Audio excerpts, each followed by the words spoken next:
You know, the Squarebills, a lot of people, everybody comes to sport at a different time frame, so a lot of people think the Squarebill is kind of really just a recent bait, but I can take you back to the very first Bassmaster Classic ever won on a Squarebill was actually 1975, so that bait goes back a long ways.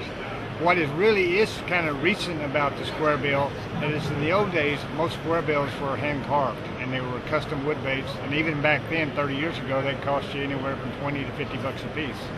So a lot of people, they were costly and they weren't really available to the masses. So the Squarebill was really pretty much a tournament tool. The tournament guys found and a good builder and used them, but they really never went mainstream because they weren't available. Several hard bait companies like Cotton Cordell tried to make a hard bait version of them for the masses. They just didn't work because they just really didn't have the technology. They made some mistakes. Here several years ago, I went with Lucky Craft, not Lucky Strike, so we don't get that confused.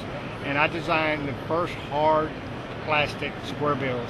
And that's really when Squarebills started to really become popular, because now mainstream America fishermen had access to quality Squarebills in a durable bait that didn't cost them 20 to 50 bucks a bait.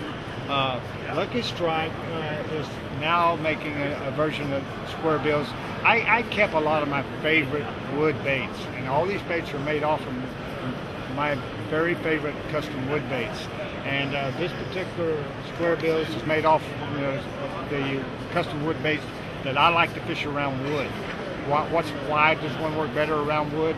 Well, one, the more buoyant the Squarebill is, the easier it deflects off, and instead of hanging up, it comes off from the wood. And you want it hitting the wood, but you don't want it hanging up, because you get that deflection, which really increases your opportunity of getting a strike tremendously.